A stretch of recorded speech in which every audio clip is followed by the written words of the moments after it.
Welcome to the Ordinary Marathoner Podcast.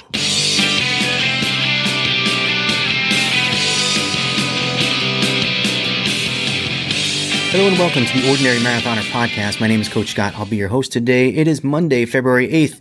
Hope you guys had a great weekend. I had a great weekend of training. I know if you're a Bucks fan or a Tom Brady fan, a lot of Tom Brady fans around here still in New England. You had a pretty good day yesterday, but training wise, I hope you had a very fulfilling and positive weekend as well. It is a little bit late in the day for our Monday podcast, but I am sticking to the schedule. We are getting it done. We had some snow come in last night. I wasn't going to shovel during the during the Super Bowl, so I shoveled this morning. Man, I got to tell you, like, shoveling snow is no joke.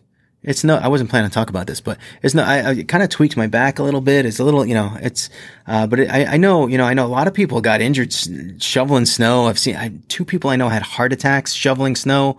It's this close from having to put it on Strava as a workout, put it in Training Peaks.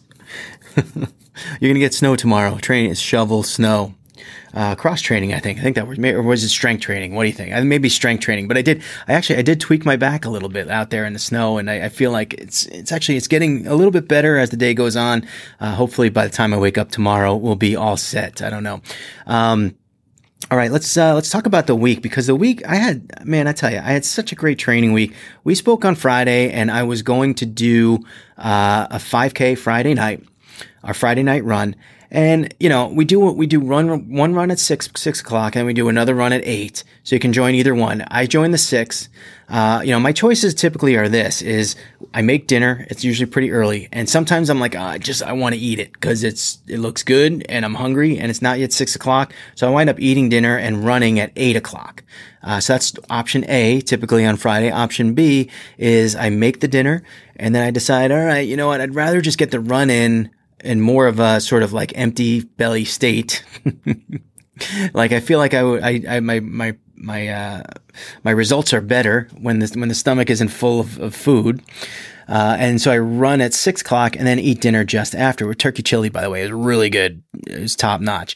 So I did kind of want it, but I knew I could hold off, and I knew, just kind of sit in the pot, staying warm for me for when I was done. So I jumped on the treadmill at 6 by myself. Come on, guys. I know you guys are out there. I know you want to run. I know you need some accountability. We are here for you. So join, let me know if you want an invite. Ron's been sending out the invites, so you got to follow him and let him know to invite you and come join us for the run. It's a little bit less interactive than the bike ride. I'll give you that. It's really hard to kind of have a conversation while you're running and trying to type on the treadmill. It's pretty dangerous, actually, but at least there's an accountability factor, and you can run with some friends and get it done. So if you want to join us on those rides, definitely reach out. Let us know. We can add you to them. So it was just me out there. And my plan was simple. It was like, just go out at a pace that, hey, if you hold the pace, if you can hold it, if not, you can kind of make that decision in the middle of the run to either, if you're feeling good, if you're feeling right, push it and try to, get a new PR, a recent PR. I think my PR is sort of sub 25 minutes, just barely through that 25-minute point. But my recent PR in the latest round of training is 29:07 or 29:09. That's what it was. I'm foreshadowing for you. That's what it was. Past tense.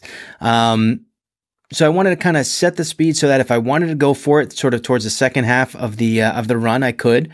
Or if I just wanted to get the miles in and just, call it a productive workout, I could dial it back at that point, but still try to get the 5K in.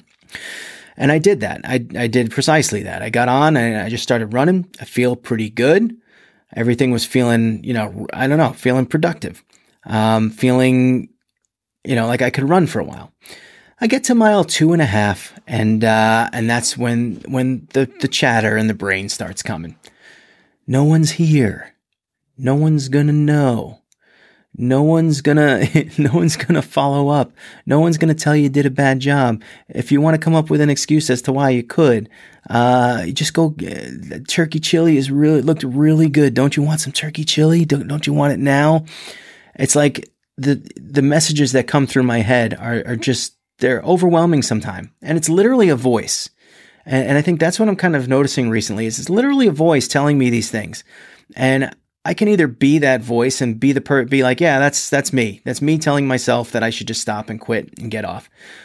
Or I can fight with that voice and tell that voice to go away, that I have to be a bigger and better person. And so I started fighting with the voice, like quite literally, not really screaming at the voice out loud, but challenging the voice in my head with another voice in my head saying, look, you only got another half mile to go. And every time I kept telling myself that, I would push up the speed a little bit. You can hang in there. You can do it. You can get a PR and you can feel good about the ride, or you can quit early and feel stupid about it, feel terrible. And maybe or maybe not, someone will tap you on the shoulder and say, hey, man, you said you were going to run a 5K. You only did 2.5 miles. And then deal with it on the podcast. So a whole bunch of layers of accountability, just like, slamming down. I mean, no one's there, by the way. It's just me running.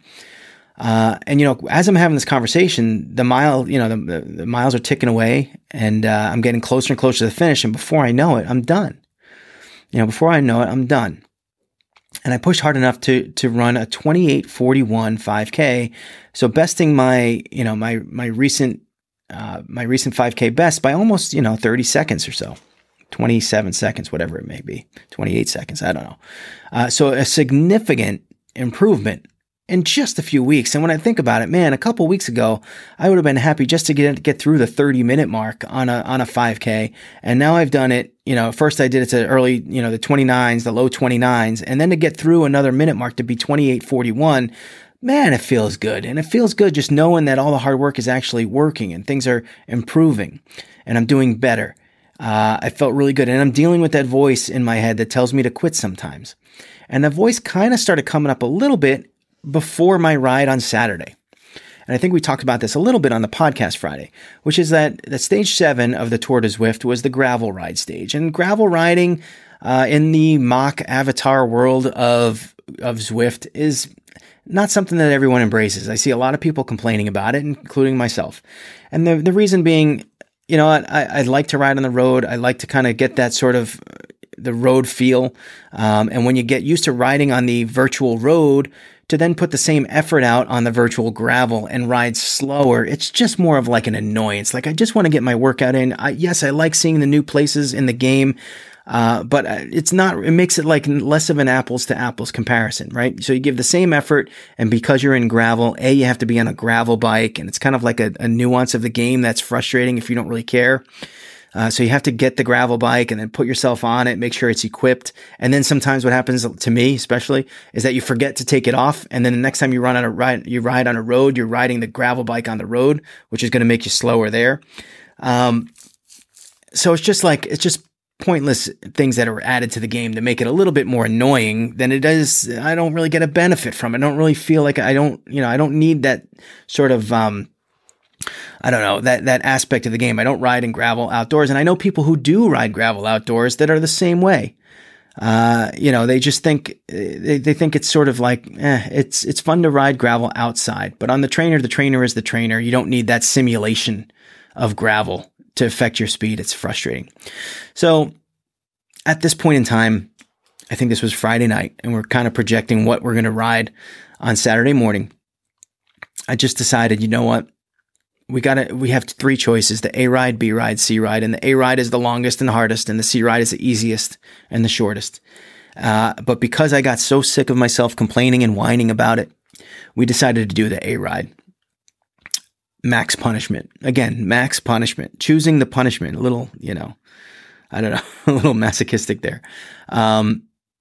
So I wound up waking up on Saturday morning and I was supposed to ride with Mike and Ron and they didn't make it. So it wound up just being me. We were going to do the Zoom call. I kind of called that off at the last minute. I wasn't going to live stream it at all. I didn't want to be bothered. It's weird. Saturday mornings, I'm like a different person when I wake up. But I get up and I'm like, with 5 minutes to go in the ride before the ride started, I decided, all right, you know what? I have all the equipment here. I might as well just set up the live stream and do it because I've live streamed the first 6 stages. So I might as well just make sure I do them all. And I'm glad I did because it was a good workout. It was a very good ride. I rode pretty hard the entire way through. There were some of the downhills I took a little extra rest from, but the uphills were good practice for me. Very good practice, and I got faster as the ride went on. In fact, the last 3 miles of this is 23 miles total, and you get to mile 20, and I think I started out in like 568th place, and I wound up finishing like under 500th place. So I picked up a lot of people. I was trying to pick people off as I was going. And it was great to do the live stream because I tell you, Ron was writing some comments in there and cheering me on, and Tishan got in the chat room as well and was cheering me on. I love to see it. It actually really helps. It does. It's nice to get encouragement. I like it. It's definitely, it's nice to get encouragement. So 23 miles total. I get to mile 20, which is like the top of the last hill. And from there, the last 3 miles is a coast down. And you can kind of just, ease into the finish line from there if you want. You're done. But I had reeled in this guy, this Canadian. And it's so far kind of like it's the end of the ride, and you pass somebody and you kind of expect them to they're riding their own pace. And when you pass them, you kind of just expect to just pass them and leave them in your dust, right? Not this guy. This guy, as I passed him, he stayed on my wheel and he kept pushing me. And I was like, I'm not going to let this guy, I took so much effort for me to catch up to him and then pass him that I don't want to let him just pass me back. It felt like I was being defeated. So the two of us, we just went after it for the last 3 miles, and the two of us passed tons of people. We're going down that hill, and people had just kind of given up on the ride or coasting it in. Passed tons of people on the way in.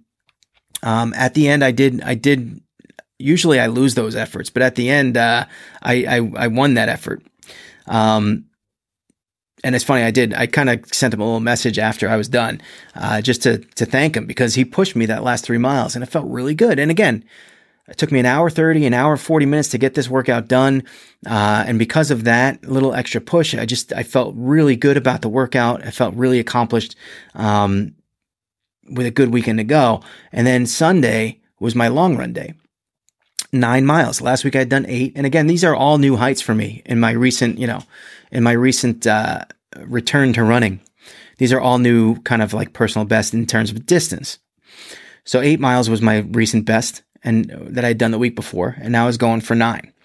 And I tell you, I got on the treadmill and I pushed that sucker out. I didn't have any trouble really with that voice in the head. It kind of came up here and there, but it was never anything serious, never any kind of really difficult thing I had to overcome. I just got the 9 miles done, and I felt really good about it.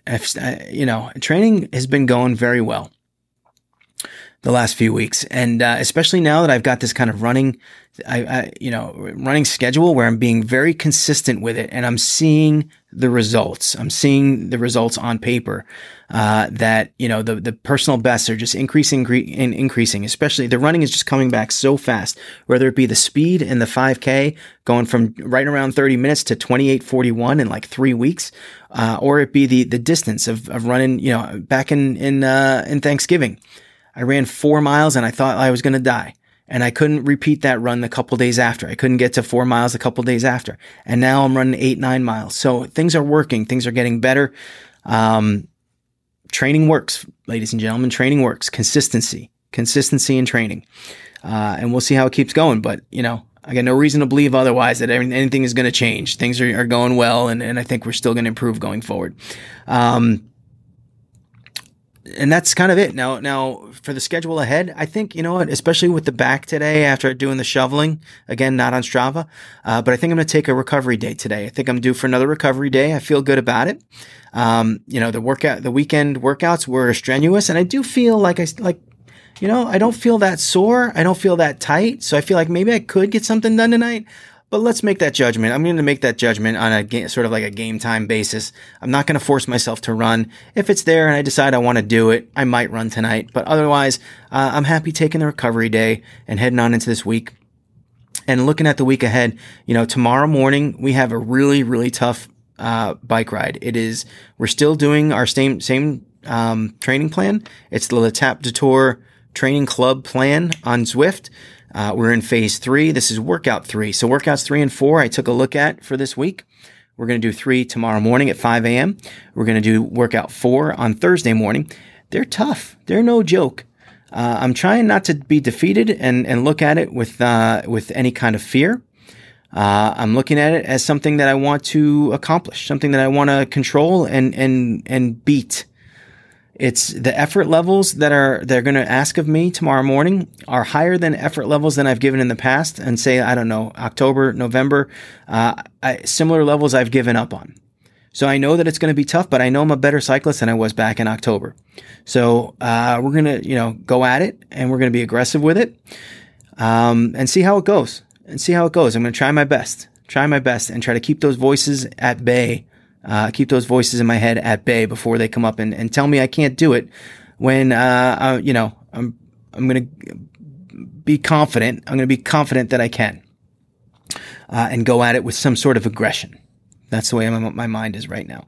Wednesday night, I know we'll have our Wednesday morning podcast, but Wednesday night we will have our USA Triathlon Ride. Again, if you're on Zwift, check it out, 6 p.m. Eastern Time, USA Triathlon Ride.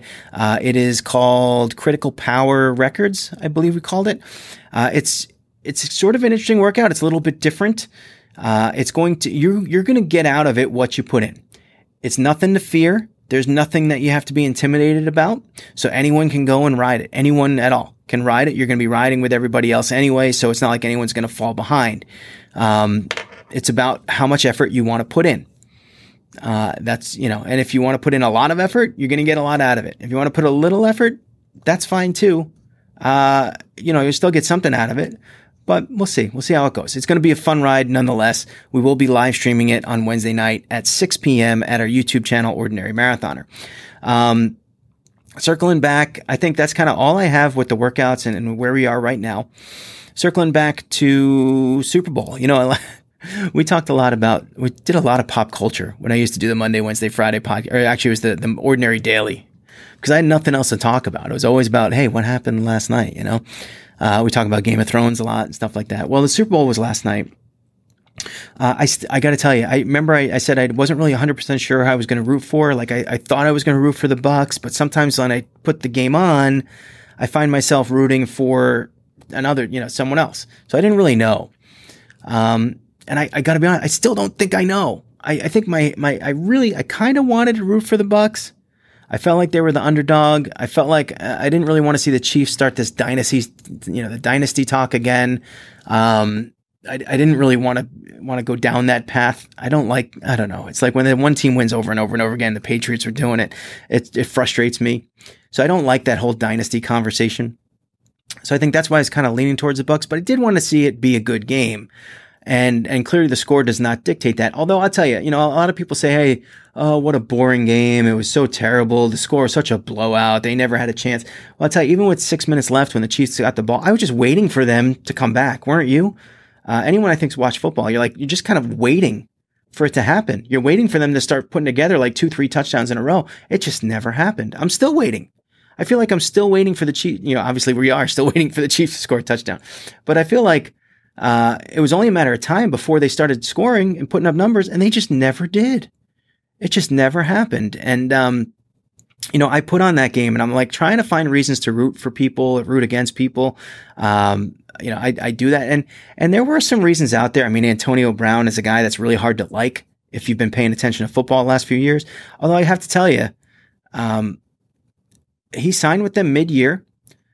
Brady had played with him, so he knew his personality. He knew his work habits. He knew what the guy was capable of. And probably the only team that guy could have gotten a second chance with was Tampa Bay with Brady's blessing, and he got it. And man, I mean, what an argument for second chances at this point. The guy didn't blow up at anyone. He didn't make wasn't obnoxious, didn't make an ass of himself as he did a couple years ago. So man, maybe Antonio Brown turns out to be an argument for second chances. I don't know, but it was actually, I expected that I would be watching him play and just, that I couldn't root for him. And that wasn't the case.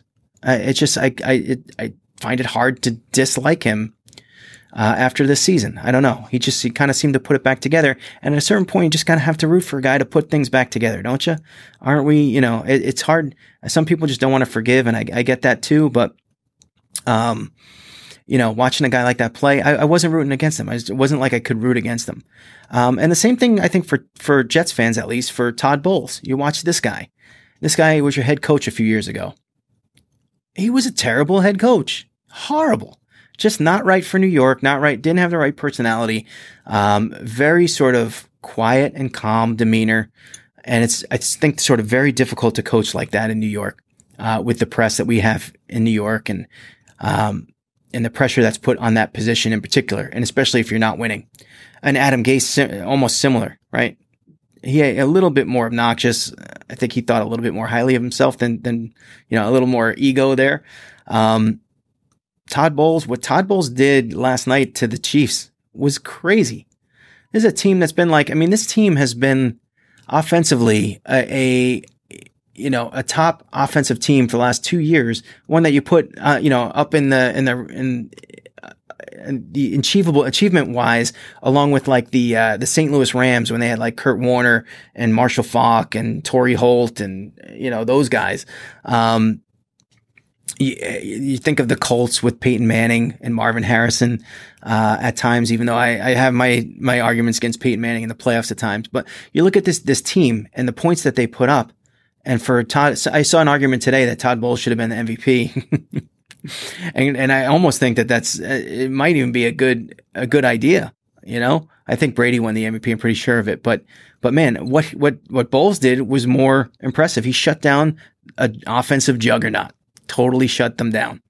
And whether or not he gets another shot at being a head coach, I think he probably deserves it. I think I would put him in a sort of a mid-market or a small market team where there's a little bit less pressure, and maybe he can kind of relate with the players a little bit better without having all that press on top of him. Clearly he's a good coach. He's a good defensive coordinator. Whether or not he's a good head coach is still yet to be seen. But does he deserve an opportunity? I think after that, probably. I wouldn't hire him as a Jets coach again, but there are other teams out there that maybe could use him. On the other side, does it mean that Eric Bieniemy, who's the offensive coordinator of the Chiefs, does it mean that he's not worthy of a spot? Because I wouldn't say choked, because they didn't really perform. Of course not. I think he deserves a chance too. And I tell you what, when it comes to this employment aspect and the diversity argument in the NFL, they don't do themselves any favor. They really don't. And this is a systemic thing it's systemic from the point of why it goes this way. Because, as a Jets fan, when they fired Adam Gase, or when I knew they were going to fire Adam Gase, I thought that Bieniemy would be a perfect coach for them. They'd be a good, definitely worthy of a chance to hire. But you can't hire the guy until he's done with his playoff run. He made it all the way to the Super Bowl. So you can't hire him. They interviewed him. The problem with the Jets, though, is that if the Jets waited, and they waited to the last minute for Bieniemy and then didn't get him, not only would they not have gotten him, but chances are they would have lost out on their second guy and their third guy, and they'd be hiring, Adam Gase again, right? They'd be hiring their last choice. It's the system that's the problem. They need to put some sort of moratorium on coach hiring, and they need to do it at a place where, look, these guys, if you are the offense coordinator or defense coordinator of a team, you have to see your season through, right? College, it's such a horrible thing in college, what they're doing now, where it gets to the end, it gets to the bowl season, coaches start moving around before their bowl game. Players are now sitting out so that they don't get injured for their draft, if they're draft eligible. It's really ruining things. It's ruining things. And you see some of the same thing now. Eric Bieniemy deserves a head coaching job in this league. He doesn't. And I know some of you guys don't know what I'm talking about, but this is the problem with Monday, Wednesday, Friday podcast. I need to talk about something. He deserves a head coaching spot in this league. And there needs to be some sort of moratorium on coaching hires being placed on teams. I would say, halfway through the season until the Super Bowl is over. If you want to fire your head coach, fine, but you have to promote someone from within in that period of time. Otherwise, you can't go outside, and you can't go outside and just hire people without having everyone available to you. And what happens is you get the best coaches, the best coordinators. They take their team to the Super Bowl, but at their own detriment. So I think there's no more open jobs. Bieniemy's not going to get a job. We're going to hear about it a lot in the next coming weeks. Maybe, who knows? Maybe like Andy Reid. I could see, two things I could see. Both coaches last night, Andy Reid, and Bruce Arians, I could see one of them retiring. Imagine they retire, then their guy just steps up into the spot. That would be actually a good situation. But Yeah, I think for Bieniemy not to have a job next year is criminal. I do. At this point, he should have got a job last year. He didn't. At this point, he needs a job. They should just maybe like put a franchise somewhere for him, just for him to coach. I don't know. It's horrible. Anyway, the Super Bowl last night, not as bad of a game. The halftime show was miserable, but I don't want to talk about it. I don't know what the guys with the underwear on the heads were, but I don't know. Is what it is. Anyway, guys, patreon.com/ordinary marathoner. Check it out. You get your name added to the scroll. We mention your names here on the podcast from time to time. I want to thank our two most recent guys, Tishan Laws, Scott Frassard, for adding himself to our Patreon, our list of patrons via Patreon. So thank you for that. You'll see your names on the scroll coming up in about 2 minutes. And remember, every day is an ordinary day unless you make it extraordinary. We'll see you guys on Wednesday.